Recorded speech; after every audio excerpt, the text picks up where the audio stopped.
Mohammed Kudus makes his return to the London Stadium. It promises to be a white hot atmosphere that greets him. Personally, I hope if he brings his wooden stool to the London Stadium, I'm hoping it's got woodworm.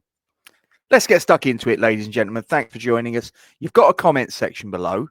Please get stuck into that as we go along with your observations, your thoughts on the various things we're going to cover as we go along, and anything else you want to share with me. Please also don't forget to drop a like on the stream. That's what helps move this content to places otherwise it might not get. Please also check below and make sure if you are subscribed. If you are, thank you very much indeed for your support. If you are not, then why don't consider becoming a subscriber?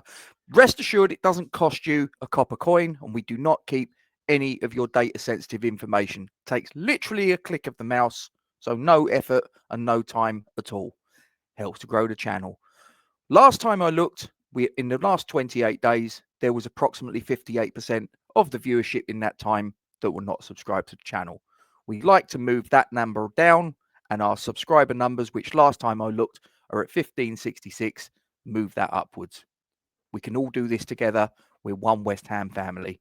Thanks very much indeed for your support. And don't forget, Iron supporting food banks. Their Just Giving page will be in the description section. Click on that and it helps any families in the Newham area and beyond to feed their families in tough times. Thanks very much indeed for your support. Okay, so we're here to discuss the Premier League match preview of West Ham United versus Tottenham Hotspur. So let's get stuck into it. And as I say, I want your input as well. So few little things to get out, a few little pieces of information. So let's get the match officials out of the way. So the referee for the game that kicks off at 5:30 on Saturday, the 13th of September, referee is Jared Gillette. The assistant referees are Neil Davies and Stephen Meredith.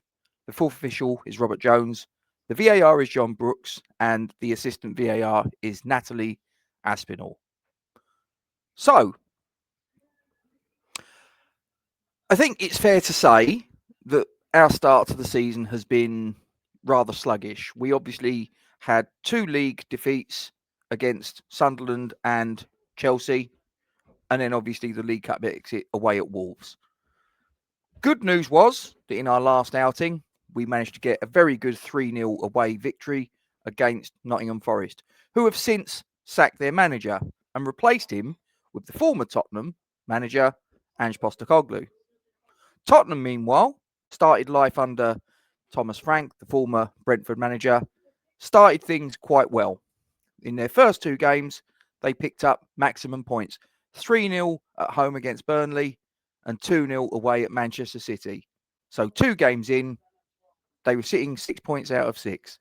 However, in their last Premier League outing, a home game against Bournemouth, things went a little bit awry and they came away on the end of a 1-0 reverse. So the 2 teams go in with records that are a mirror image of one another. We're going in with 2 defeats, 1 win. They're going in with 2 wins and 1 defeat, excuse me. So obviously there's no love lost between the 2 teams. There's a short distance between us along the North Circular Road. We've always had a little bit of a rivalry there. But I think ever since everything that happened with the London Stadium and various other things that filtered off from that, the relationship between the 2 clubs has been pretty fractious at best. So this was always going to be a spicy affair. But then when you factor in the fact that Mohammed Kudus, who until very recently was a player that played in Claret and Blue, now plies his trade over there at the Tottenham Hotspur Stadium. By all accounts, the common consensus is that pretty much all last season, he didn't really want to be here. And that was probably backed up by the performances that he put on the pitch. Very lethargic, quite half-hearted, I think is fair to say. He did seem to up his game, interestingly enough, when the top teams came to town. Although one notable exception was actually the 4-1 away defeat at the Tottenham Hotspur Stadium when he managed to get himself sent off. Who'd have thought it? Anyway, let's have a look at some statistics. So our current league position is 16th, with Tottenham's sitting 4th.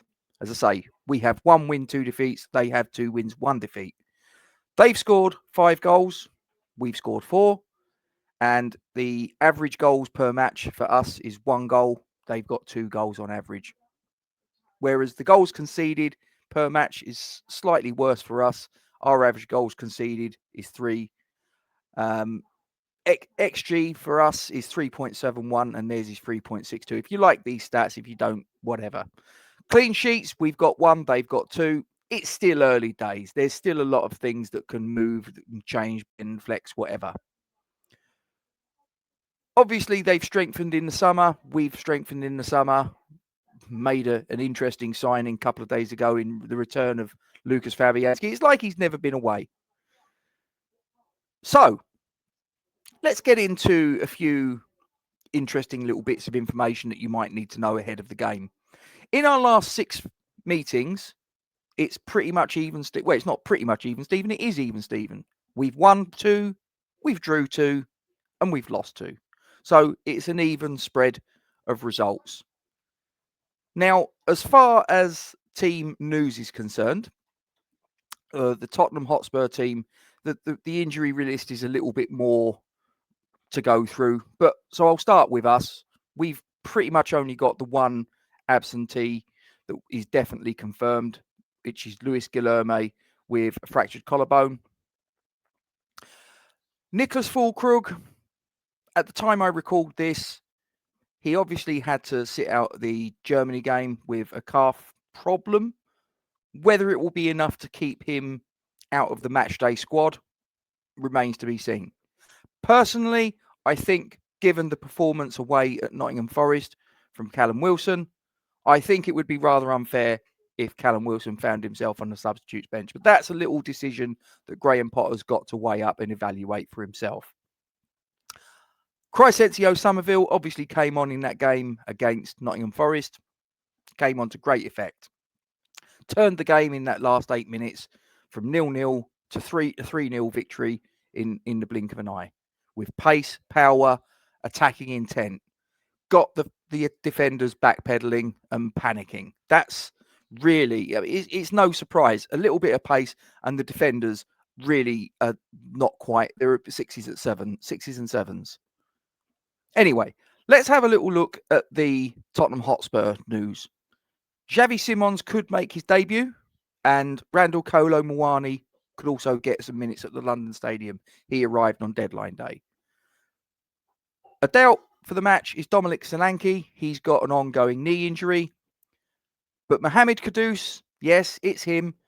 He should be fitting up to start against us, but he did pick up a knock on international duty. But it's not thought that it's going to be enough to keep him out of the game.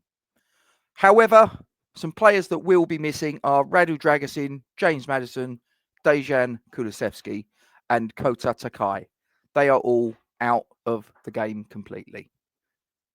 So let's have a little look and see about some of the strengths and weaknesses of the respective teams, the characteristics, if you will. Now, I'm taking this from who scored. You can go evaluate it for yourself. If you disagree with some of the observations here, then please feel free to get that in the comments.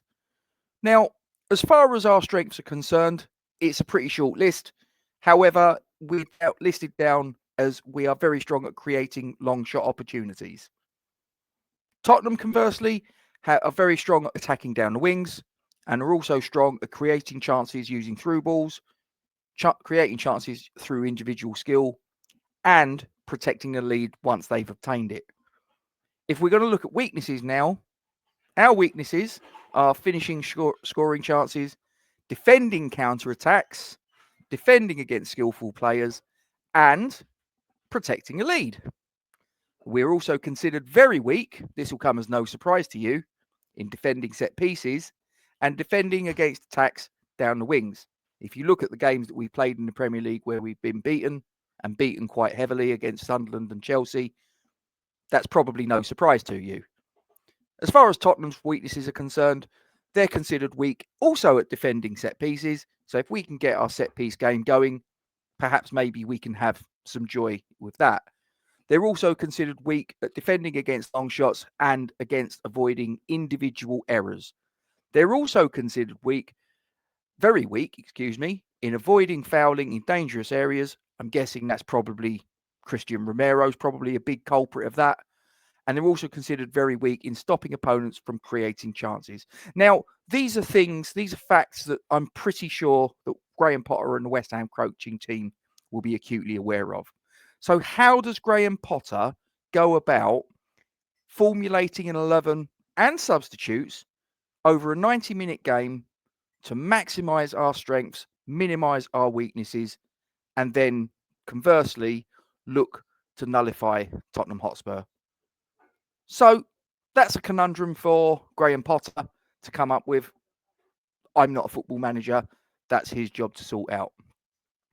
However, I'm going to give you my starting 11 for what it's worth.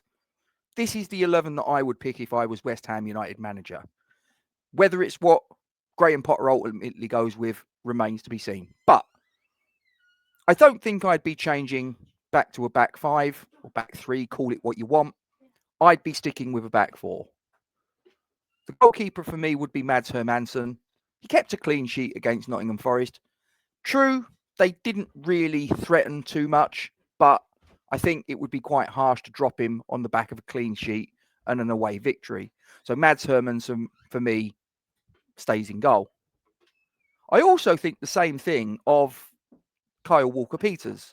I think he came in, he had a pretty good match away in the cup against Nottingham Forest, Wolverhampton Wanderers, in the League Cup. And he then came in again and played in the game against Nottingham Forest. And again, I thought he did himself no harm at all in his performance. So for me, I think that it's a bit of a tough one on Aaron Wan-Bissaka, who last season was our best player. But I think that Kyle Walker-Peters has done enough to keep the shirt ahead of him at right back. Left back, again, I think El Hadji Malik Diouf has done enough to keep the shirt. It's a bit harsh on Ollie Scholes, who's a player that I've got a lot of time for, and I think he will come good in the future. But right now, he has to wait behind El Hadji Malik Diouf, who I did kind of think in those first couple of games possibly wasn't getting the deliveries into the box. But part of that might have been to do with we weren't feeding him readily enough. So it's one of those, he needs a little bit of service, which is what he got against Nottingham Forest, and he used it to good effect. So El Hadji Malik Diouf for me at left back stays where he is.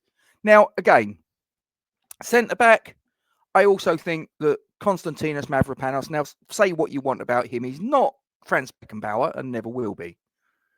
But he did come in and he did make the back line look a little bit more strong, a little bit more organised, a little bit more resolute than it did before in the games against Sunderland and Chelsea. So I would keep, I nearly said Naya Fagere. That was a Freudian slip. Konstantinos Mavropanos, I would keep him in at centre-back. Who you put alongside him is pretty much of a muchness. Kilman or Todibo, take your pick. Again, I think because they kept a clean sheet in that game against Forest, I'm never a fan of changing a back line when they've kept a clean sheet, especially a winning clean sheet. So I think on balance, I probably would stick with Kilman, but I guess that would depend upon, if I was the manager, what I'd been seeing out of Kilman and Todibo in training in the intervening time. But I think I'd probably stick with Kilman. Midfield's where it's a little bit interesting for me, because it's kind of difficult to make a case for bringing in Songutu Magasa. He's someone that I don't really know too much about. I've not seen him play. So while I think that he's an exciting signing in theory, and I do want to see him strut his stuff on London Stadium in claret and blue, and what better team to make his debut against at home than that lot down the road. But again, the old saying, never change a winning team. Now, I say never change a winning team. It kind of depends. I mean, obviously, if there's injuries and suspensions, you're forced into doing that. But we haven't got any of that. But I do think to myself, sometimes you might need to change a team because maybe there's a player that has an opposition's number. There's a player that you've got in your ranks that maybe didn't play that previous game, but you know that they've got the number of one of the players in the opposition lineup. It happens. Thomas Souček, I know he's a player that comes in for a lot of stick, but for me, I think he's got an awful lot of grit and determination. Yes, he's not Kevin De Bruyne. Yes, he's not David Silva. But I think what he lacks for in some of those technical aspects, he more than makes up for in his ability to get stuck in and pop up with the important goals from time to time. So I think I would put Thomas Souček in in the midfield. Now, I think I probably would like to see us go with a 4-3-3 in all honesty. Now, the conundrum I've got though is really centering around Crescencio Summerville, believe it or not. Because in that 8-minute cameo at Nottingham Forest, where he came on to such good effect, there's that little part of me that thinks, has he probably done enough in that 8 minutes to probably have a valid reason to demand a starting place? But the counter argument to that, I think, would be, but you're then having, what is your option from the bench to change the game if he's not it? So I'm still umming and ahhing about that, and I'm mulling it over in my head as I'm talking. Anyway, I'll come back to that. But Lucas Paqueta and Mateus Fernandes, for me, have to play, as does Bowen, as does Wilson. So if I sort of go with Bowen on the right of the front three, Callum Wilson through the middle, I probably would, on balance, go Paqueta on the left of that front three. And then in midfield, I think I would like to go with Thomas Souček at the base of the midfield, Edson Fernandez alongside him. And then I think I would probably go. Do you know what? I'm going to throw a little bit of a curveball here. And it won't happen, and it's my 11. And I can do what I want. That's fine. I think I'd like to see Andy Irving play. He's a player that I don't think has got an awful lot of opportunities, but whenever I've seen him play, in the very limited time that I've seen him play, he actually looks technically quite a good player. And I do feel a little bit sorry for him. And I know there was talk about him possibly going to Wrexham and Millwall and Rangers and Celtic, and he's still here. And whenever you hear him speak about the club, you can hear that he loves the club. He thinks really well of the club, of the fans, and he loves being around the place. And I actually would like to see a little bit more of him, truthfully told. So I think I'd probably go with a midfield three, Souček at the base, and then I'd go Fernandes and Andy Irving alongside it. I don't expect that's going to be the 11, I'll be truthful. And as I say, I could make a case for playing, and I could make a very strong case for, instead of playing Irving or indeed Souček, that you drop one of those two out, move Paqueta from the left of the front three and put him in one of those midfield spots that's been freed up, and put Summerville on the left. But as I say, my only reservation with that is that substitution against Nottingham Forest actually worked quite well and worked to our advantage. And Crescencio Summerville was in that situation very much a game changer, and a game changer for the better as far as West Ham was concerned. So if we start him, who's our game changer from the bench? I'm not sure we've got one, truthfully told. So I think I'd like to have an option from the bench to come on and possibly change the game in a positive momentum for us if we need it. And also there's that little thing where I'm like, we still need to ease him in. There was whispers that he had a knock in, and it turned out to be spurious, but I think I'd like to protect him as well as the fact that I'd like to have a bench option to change the game. But that would be my 11. What's your 11? You've got the comment section below, so get stuck in. What would your 11 be? Would you go 4 at the back? Would you go 5 at the back? Who would you play? What would be your 11? And it's your 11. Not necessarily what you think Graham Potter's going to pick. What would you pick if you was in the manager's office? If you was in the dugout? If you're the one that picks the team and the formation, what would it look like if it was yours? Get it in the comment section below. Now, let's get on to score lines. So, what do I think that the scoreline will be? Look, my heart will always say West Ham, and my head will sometimes say something different. I think it's going to be a spicy atmosphere.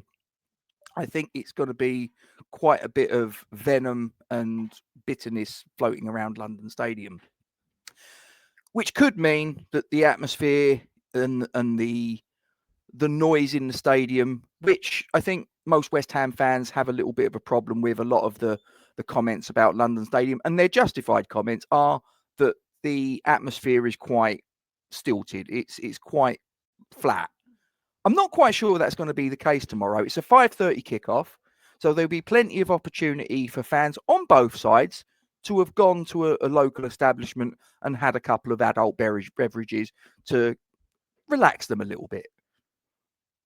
There's also the protest that's scheduled for before the game. I'll be looking to attend, and if I see you there, I'll say hello. But then when the game starts, I think that the atmosphere will be quite charged. So what do I think that the scoreline's going to be? My heart will always say West Ham will win. So my heart's going to turn around and say 2-0 West Ham. And hopefully Kudus getting sent off. That'd be a dream scenario.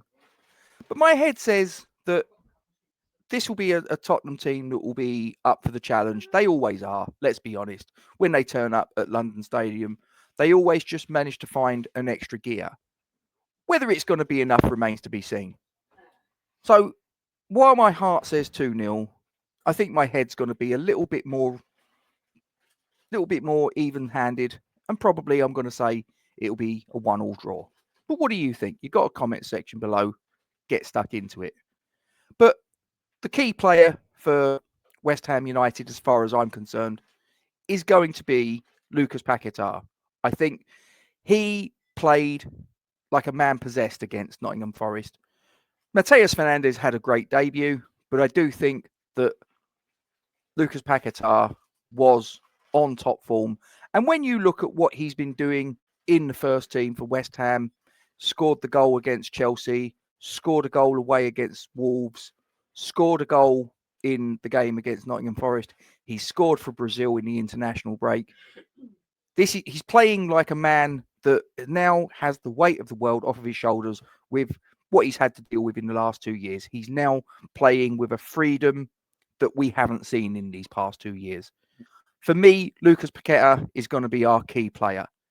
As far as Tottenham's concerned, it will probably come as no surprise to you to hear that I probably think that the key player for them is going to be a certain Mohammed Kudus. And as I say, I'm seriously hoping I don't have to see him get his wooden stool out, because that will mean that he's put the ball past Mads Hermansen. Anyway, what do you think? Who's your key player for both teams? As I say, I think it will be Paquetá for West Ham and Kudus for Tottenham Hotspur. What do you think? Anyway, that's me. That's my match preview. I'd like to get your comments in the section below on all of these things that we've discussed. And if there's any other business that you feel is pertinent to what we've discussed for the match preview, please feel free to get it in there. Also, please don't forget to drop a like on the stream. That helps to move this content into places that otherwise it might not get. And just check down below and just make sure if you're subscribed. I say down below, you might be watching this on the telly. So just go to the channel and just check if you're subscribed. If you're subscribed, thank you very much, and we appreciate your support. If you're not, then we really would appreciate that support by you just clicking the button to change it from subscribe to subscribed. And whilst it says subscribe, it doesn't mean that we're going to charge you a subscription fee. It's completely free of charge. And we don't have any of your data sensitive information, and it's literally a click of a mouse that's done in half a second. Helps to grow the channel into something bigger and better down the track. We really appreciate you. We're at 1566 subscribers. In the last 28 days, there's about 58% of you watching that are not subscribed. We'd like to move that number down, and as well as moving the subscribers numbers up. So click subscribe, put a thumbs up. That would help us tremendously. And talking of help, please don't forget the Iron Supporting Food Banks charity. In the description below, you'll find a link which will take you to the Just Giving page. Give what you can, give generously. It's to help needy families in the Newham Borough area, in and amongst our community, around our great club. Anyway, I'm going to disappear now, ladies and gentlemen. So I'm hoping for a positive win for West Ham, positive performance. So, and I'm hoping that Mohammed Kudus doesn't get his stall out, because otherwise I don't think there'll be an awful lot of happy people in the London Stadium. It could get a little bit spicy. But anyway, I'm going to disappear. Get your comments in the section below. Thanks for your time. Thanks for your support. I'll see you next time. Come on, you Irons.